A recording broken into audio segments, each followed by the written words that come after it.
que é o intestino primitivo. Mais tarde, vai originar o tubo intestinal. E a abertura que existe do arquêntero se chama blastóporo, abertura jovem. Sendo que, se o blastóporo dá origem à boca, nós dizemos que o animal é protostômio.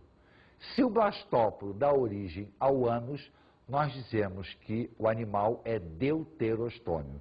Nós teríamos como exemplo de deuterostômios os cordados, onde estão incluídos os mamíferos, e os equinodermas, estrela do mar, lírio do mar. E como protostômio, nós teríamos os anelídeos, minhoca, os moluscos, os artrópodes de uma maneira geral. Toda essa estrutura interna do mesentoderma vai começar a sofrer uma modificação. Vamos pegar essa estrutura aqui agora e fazer um corte transversal. Vai começar a ocorrer um processo denominado de neurulação, ou seja, o ectoderma vai crescer para dentro. E aí, automaticamente, todo o mesentoderma acompanha este crescimento. Vamos olhar esse crescimento ponto a ponto. Olha só.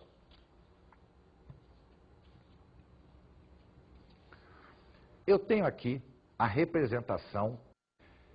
A área externa é o ectoderma, essa região daqui, o mesentoderma, e essa região interna, o arquêntero. Até aí é uma planificação do que nós vimos até agora. A região superior do ectoderma começa a sofrer um mecanismo de invaginação. Ele começa a crescer para dentro, empurrando o mesentoderma para baixo também. Então, ó, esse trecho do ectoderma começa a se desenvolver para o interior da gástrula. E a região do mesentoderma vai acompanhando esse crescimento. À medida que essa estrutura vai se desenvolvendo, nós começamos a ter uma depressão, visto que ela cresce para o interior, porém o ectoderma volta a crescer, fechando novamente aquela abertura. Quer dizer, a tendência seria, ao crescer para dentro do sistema, criar uma cavidade, criar um buraco. Esse buraco não é criado porque o ectoderma volta a se desenvolver, fechando. O mesentoderma, então, começa também a crescer e sofrer um mecanismo de invaginação, não só na região abaixo daquele trecho que cresceu do ectoderma, como nas laterais também. Ele começa a crescer para o centro da estrutura. E esse crescimento, então, começa a provocar o aparecimento de vesículas, tanto na região do ectoderma, quanto na região do mesentoderma. Essas vesículas, então, começam a se tornar bem mais visíveis. Nós começamos a ter duas grandes vesículas laterais, originárias do mesentoderma, e uma vesícula superior, originária do ectoderma.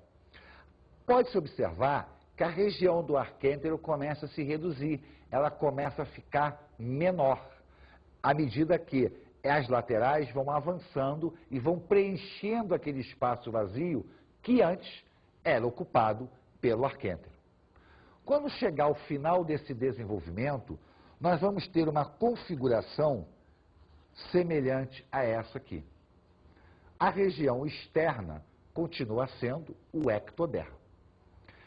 A região superior, a vesícula criada pela invaginação do ectoderma, aquela depressão inicial na parte superior, forma o que nós chamamos de tubo neural, que mais tarde vai dar origem ao sistema nervoso. A vesícula criada embaixo do tubo neural, por invaginação do mesentoderma, origina a notocorda, que no caso dos cordados, mais tarde será substituída, no caso vertebrado, pela coluna vertebral. As laterais do mesentoderma formam somitos, folhetos, com uma pequena cavidade central. Na realidade, esse novo tecido que aparece na lateral originário da dobra do mesentoderma, ganha o nome de mesoderma. E a região que circunda o arquêntero, o tecido que circunda o intestino primitivo, recebe o nome de endoderma. Então, a partir do mesentoderma, eu tenho o aparecimento de dois novos folhetos. Eu já tinha o ectoderma. Passo a ter agora o endoderma e o mesoderma. Só que entre os folhetos mesodérmicos existe um compartimento. E esse compartimento é chamado de celoma, que é a cavidade geral do embrião. Então, toda essa estrutura aqui, quando termina o seu mecanismo de formação, fecha a neurulação. Por que neurulação? Porque houve a formação do tubo neural. A partir daí, cada folheto desse entra num processo de organogênese, para dar origem aos vários órgãos do animal. Bem, vamos falar dos folhetos embrionários, ligando eles à organogênese, à formação dos órgãos e tecidos a partir do desenvolvimento embrionário. Então, o primeiro folheto, ectoderma, nós teríamos o sistema nervoso, vimos a formação do tubo neural, teríamos a epiderme, o revestimento externo da nossa pele, teríamos as glândulas sebáceas e sudoríparas, os pelos, unhas, escamas, tudo isso aqui é considerado como anexo da pele. A córnea e o cristalino fazendo parte da região ocular. Mucosa nasal, bucal e anal, quer dizer, o revestimento da cavidade nasal, da cavidade bucal, oral, e da cavidade anal. Teríamos também, a partir do mesoderma, que já nasceu do mesentoderma, vamos ver quem nasce dele. A derme, revestimento abaixo da epiderme, os músculos, tecidos conjuntivos e sistemas.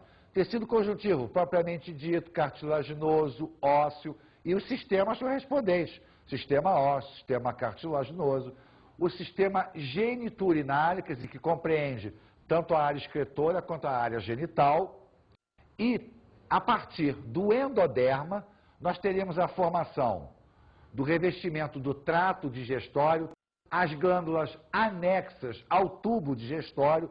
Veja bem, o endoderma está muito ligado ao sistema digestório, né?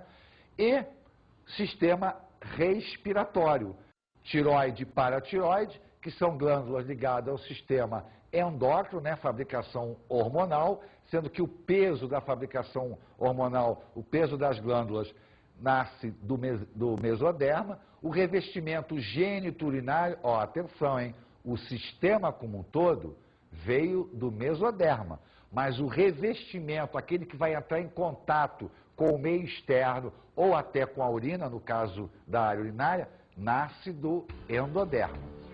Vamos olhar agora os anexos embrionários.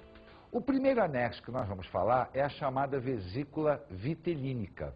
A finalidade dela é armazenar o vitelo para fornecer ao embrião o seu alimento durante todo o processo de desenvolvimento. Então, a vesícula vitelínica, ela armazena o vitelo, que é a nutrição do embrião. O segundo anexo embrionário é o âmnio, ou bolsa amniótica. Na realidade, a membrana é o âmnio, que vai se expandir, vai revestir o embrião, originando a bolsa amniótica. A bolsa amniótica, então, ela vai armazenar um líquido amniótico por onde o embrião fica mergulhado, ele fica imerso. A bolsa amniótica foi a maneira que a natureza encontrou de trazer o desenvolvimento embrionário da água para a terra. Porque a gente sabe que o processo todo de fecundação e desenvolvimento aconteceu na água. Porque a terra tem dois graves problemas: a desidratação e a secagem muito rápida do gameta. Para resolver o problema do gameta, a fecundação passou a ser dentro da fêmea. Para resolver o problema do desenvolvimento embrionário, a natureza trouxe a água para a terra, ou seja, trouxe dentro de uma bolsa. Então, o âmnio é a grande evolução dos animais terrestres. Trouxe a água e permitiu o desenvolvimento no ambiente terrestre. O terceiro anexo embrionário é a alantoide. A alantoide é uma membrana extremamente importante para os animais ovíparos, quer dizer, aqueles que ficam confinados numa casca calcária durante o seu desenvolvimento embrionário. É a alantoide que permite a troca gasosa entre o meio externo e o embrião, porque a casca do ovo ela é porosa, então os gases se difundem pela casca e a alantoide, que reveste toda a estrutura do ovo por dentro, captura esses gases e leva o oxigênio para o embrião e retira o CO2. É a alantoide também que vai retirando o cálcio da casca do ovo e fornecendo esse cálcio para o embrião.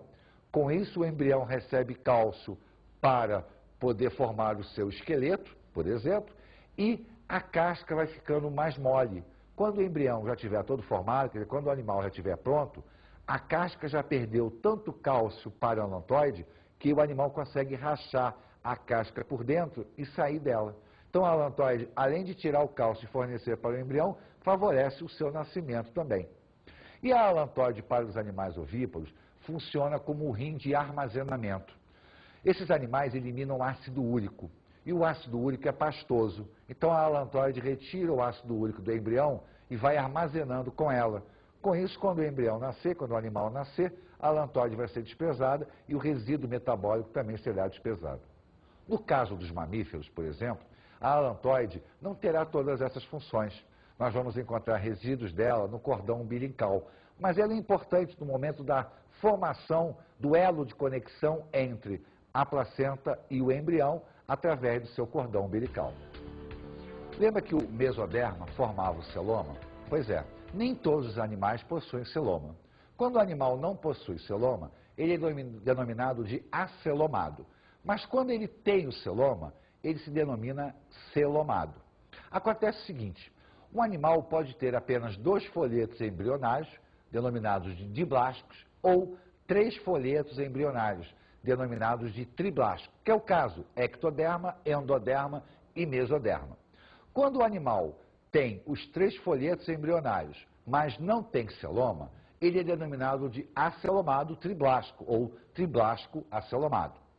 Quando o animal tem os 3 folhetos embrionários, mas o espaço, cria-se um espaço entre o endoderma e o mesoderma, o animal é chamado de pseudocelomado. Isso por quê? Porque o verdadeiro celoma está dentro do mesoderma e não entre ele e o endoderma. O animal, por exemplo, que é assim, são os nematóides, por exemplo, os vermes. Eles são pseudocelomados, porque o espaço fica entre o mesoderma e o endoderma. E os animais ditos celomados apresentam o